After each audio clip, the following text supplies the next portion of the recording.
Hey, hello everyone. Once again, welcome back to my channel Bright Crafting World. So students, I hope आप सभी लोग ठीक होंगे। तो यहाँ पर हमारी चल रही है summer vacation special board classes, जिसमें मैं आपको क्लास 10th की होम साइंस की बोर्ड एग्ज़ाम के लिए तैयारी करा रही हूँ।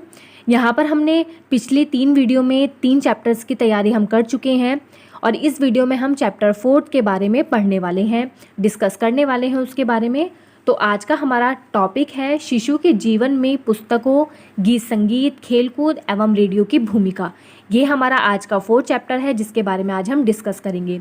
तो वीडियो शुरू करने से पहले अगर आप मेरे चैनल पर नए हैं तो मेरे चैनल को लाइक, सब्सक्राइब और शेयर कर दीजिएगा, जिससे मेरी सारी नोटिफिकेशन आप तक पहुँच सकें। तो चलिए वीडियो शुरू करते हैं।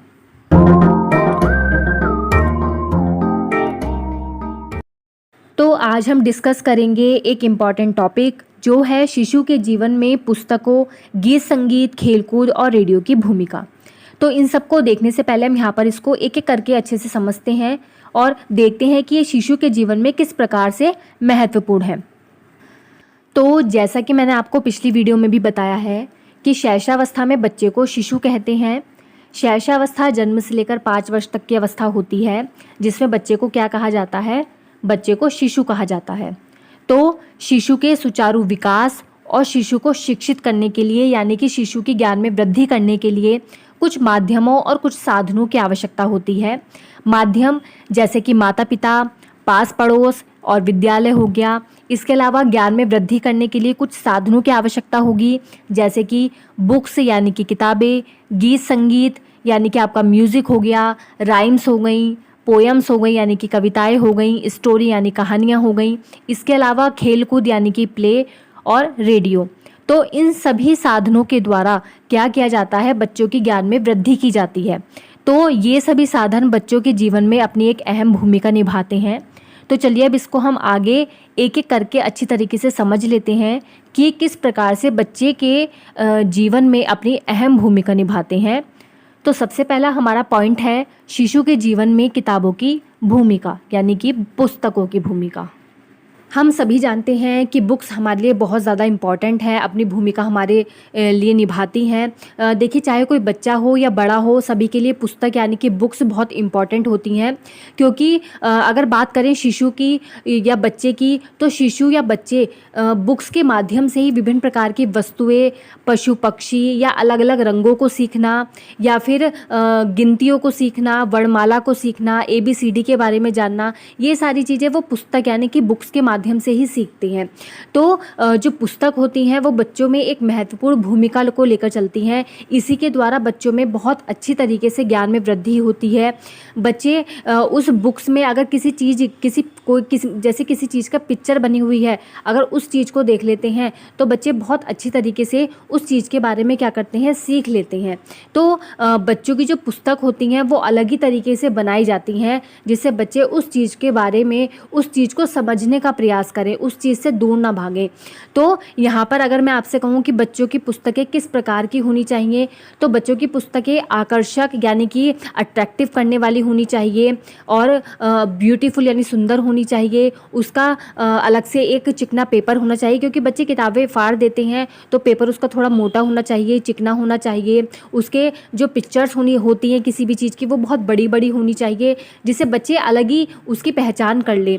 और जब पेरेंट्स बच्चों को पढ़ाते हैं तो बच्चे उससे दूर ना भागे। तो इस प्रकार की पुस्तकें बच्चों के पास होनी चाहिए। तो ये था पुस्तकों के बारे में कि बच्चों के जीवन में पुस्तकों का कितना महत्व है। तो बहुत ज़्यादा महत्व होता है, क्योंकि बहुत सारी वस्तुओं के बारे में बच्चे पुस्तकों के माध्यम से ही सीखते हैं।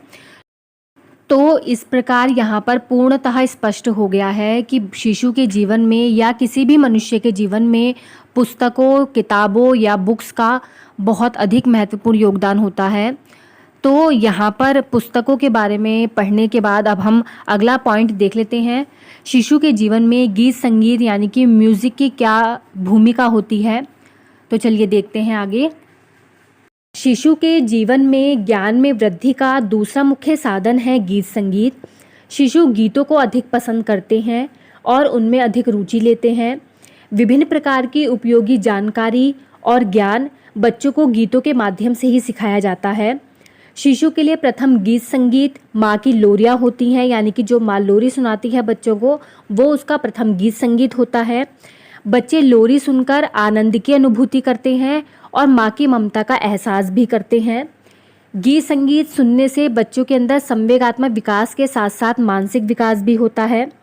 जब शिशु थोड़ा बड़ा हो जाता है तो परिवार के सदस्यों द्वारा उसको शिक्षाप्रद गीत सुनाए जाते हैं। शिक्षाप्रद गीतों में या तो कोई कहानी या कोई पोयम भी हो सकती है। इन पोयम और कहानी को सुनकर बच्चों के अंदर शब्द ज्ञान में वृद्धि होती है और शब्द उच्चारण भी स्पष्ट और सही हो जाता है। इसके बाद जब बच्चा खेल विद्यालय में जाता है तो उसको वहाँ पर तरह तरह के गीत और कविताएं सुनाई जाती हैं, जिसके द्वारा उसके अंदर आत्मविश्वास की उत्पत्ति होती है, उसके अंदर आत्मविश्वास आता है और एक आनंददायक प्रवृत्ति भी होती है। बच्चे गीतों के माध्यम से संवेगों को समझना शुरू कर देते हैं, उसके अंदर विभिन्न प्रकार के संवेग उत्पन्न हो जाते हैं, उसके अंदर बौद्धिक विकास होता है, उसके अंदर विभिन्न प्रकार की प्रक्रिया चलती रहती है, जिसके कारण उसके अंदर ज्ञान में वृद्धि होती है। तो इस प्रकार यहाँ पे पूर्णतः स्पष्ट हो गया है कि शिशु के जीवन में गीत संगीत की बहुत अधिक महत्वपूर्ण योगदान होता है।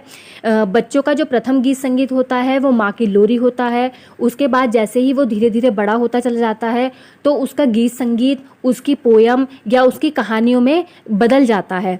तो शिशु को हमेशा बचपन से ही सरल, स्पष्ट, लयबद्ध, जिसमें यानी कि राइम्स हो और तुकांत वाले गीत सिखाए जाने चाहिए और उन गीतों को सीखकर बच्चा उन गीतों को सुनकर बच्चा को सीखे।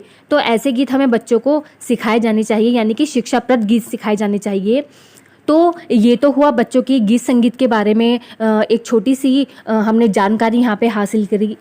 अब इसके बाद हम खेलकूद के बारे में देखेंगे कि शिशु के जीवन में खेलकूद की क्या भूमिका होती है। तो चलिए आगे वो देखते हैं। देखिए, हम सभी जानते हैं कि हमारे लिए खेलकूद बहुत ज़रूरी होते हैं। चाहे कोई भी मनुष्य हो, छोटा हो या बड़ा हो, सबके लिए खेल कूद बहुत ज़रूरी है। हमें अपने जीवन में कोई ना कोई खेल अवश्य ही खेलना चाहिए। अगर बात करें बच्चों की, तो बच्चों के जीवन में खेलकूद का अत्यधिक महत्वपूर्ण स्थान होता है। खेलकूद के माध्यम से बच्चों का शारीरिक, मानसिक, सामाजिक और संवेगात्मक विकास होता है। इस प्रकार बच्चों के सर्वांगीण विकास के लिए खेलकूद बहुत ज़रूरी है, इसलिए बच्चों को समय समय पर हमें खेल खिलाते रहने चाहिए। देखिए, जब शिशु जन्म लेता है तो जन्म के उपरांत यानी कि जन्म के बाद ही वह कुछ अलग अलग क्रियाएं अपने आप से करने लगता है। बच्चों का जो प्रथम खेलकूद होता है वो उसका हाथ पैरों को हिलाना या अपने अंगों को हिलाना ढुलाना ही होता है। उसके बाद वो किसी वस्तु को पकड़ता है, पकड़ने के बाद उसके साथ खेलता है। तो ये सारी चीज़ें बच्चों के खेलकूद में ही आती हैं। बच्चे खेल की क्रियाओं के माध्यम से आनंद की प्राप्ति करते हैं, खुश होते हैं और उनके अंदर गत्यात्मक विकास होता है, यानी कि उनके अंदर गति करने का विकास होता है। इसके बाद थोड़े बड़े हो जाने पर वो भागना, दौड़ना, उठना बैठना, कलाबाजी लगाना, एक दूसरे को पकड़ना, धक्का मुक्की करना, इस प्रकार के खेलों को सीखते हैं और खेलते हैं। तो खेल, ये विभिन्न प्रकार के खेल हैं जो एक शिशु अपने जीवन में करता है, यानी और इसी को ही खेलकूद कहा जाता है। खेलकूद के माध्यम से बच्चों के अंदर बहुत सारे गुण आते हैं, सारा समुचित विकास होता है। बच्चे मानसिक संतुलन, नियंत्रण, रचनात्मकता का गुण सीखते हैं, योग्यताएं और क्षमताओं को हासिल करते हैं। तो इस प्रकार यहाँ पे हम कह सकते हैं कि बच्चे खेलों के माध्यम से विभिन्न प्रकार के गुणों को अर्जित करते हैं, उनके अंदर व्यक्तित्व संबंधी गुण भी आते हैं। तो यहाँ पर ही मैं आपको ये कह देना चाहती हूँ कि बच्चों के जीवन में खेलकूद का विशेष महत्व है और हमें अपने जीवन में कोई ना कोई खेल हर समय खेलते रहना चाहिए। चाहे बड़े हों, चाहे छोटे हों, कोई भी मनुष्य हो, सबके जीवन में खेल बहुत ज़रूरी हैं। खेल के द्वारा ही बहुत सारी चीज़ों को सीखा जा सकता है, समझा जा सकता है और अपने शरीर का विकास किया जा सकता है। तो यहाँ पर बहुत ही कम शब्दों में मैंने आपको खेल कूद के बारे में समझाया, शिशु के जीवन में खेल कूद की भूमिका को समझाया। अब इसके बाद हमारा लास्ट पॉइंट बचता है शिशु के जीवन में रेडियो की भूमिका।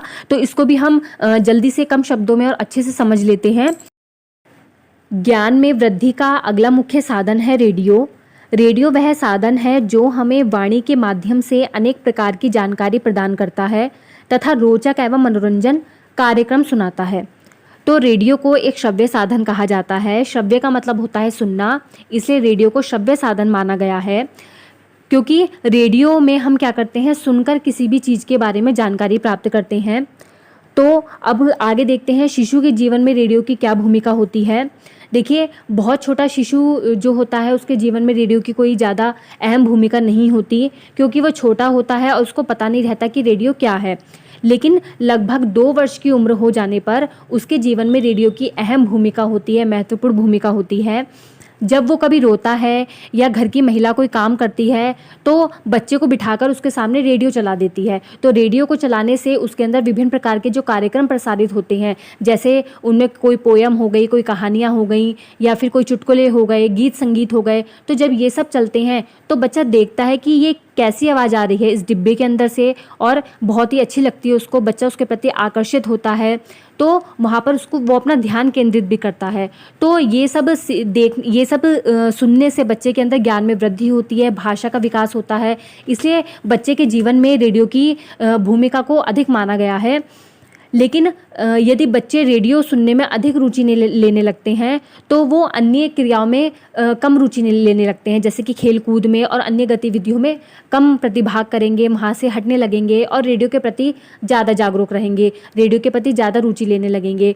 तो इसलिए इससे क्या होगा, इससे उनका शारीरिक विकास, इससे उनका स्वास्थ्य पर प्रतिकूल प्रभाव पड़ेगा, बुरा प्रभाव पड़ेगा, क्योंकि वो दूसरी गतिविधियों में तो भाग ले ही नहीं रहे हैं, केवल रेडियो में ही लगे हुए हैं। तो इससे दूसरी गतिविधियों में भाग नहीं लेंगे तो वहाँ पे उनका विकास ही नहीं हो पाएगा। तो रेडियो हर चीज़ देखी जाए तो लिमिट में ही अच्छी लगती है। वैसे तो अब नगरीय जीवन जो हमारा शहर का जीवन हो गया, वहाँ पर रेडियो तो देखने को ही नहीं मिलता है। अब क्या हो रहा है, अब अगर बच्चा रो रहा है तो बच्चे के सामने टीवी चला दिया, बच्चे को फ़ोन दे दिया, तो इन्हीं सबसे बच्चा क्या करता है, सीखता है। तो ये थी रेडियो की भूमिका जो हमने यहाँ पर देखी। तो आज की वीडियो में हमने शिशु के जीवन से रिलेटेड एक महत्वपूर्ण टॉपिक के बारे में यहाँ पर चर्चा की। ऐसे ही और इम्पॉर्टेंट वीडियोज़ और टॉपिक्स के बारे में जानकारी हासिल करने के लिए, उनको देखने के लिए, अगर आपने मेरे चैनल को अभी तक लाइक, सब्सक्राइब और शेयर नहीं किया है तो जल्दी से कर दीजिएगा। और मुझे कमेंट्स करके ज़रूर बताइएगा कि आपको आज की वीडियो में कौन सा पॉइंट सबसे ज़्यादा समझ में आया या पूरी वीडियो समझ में आई है अच्छे से। बाकी हमारे साथ जुड़े रहिएगा। Thanks for watching, bye bye.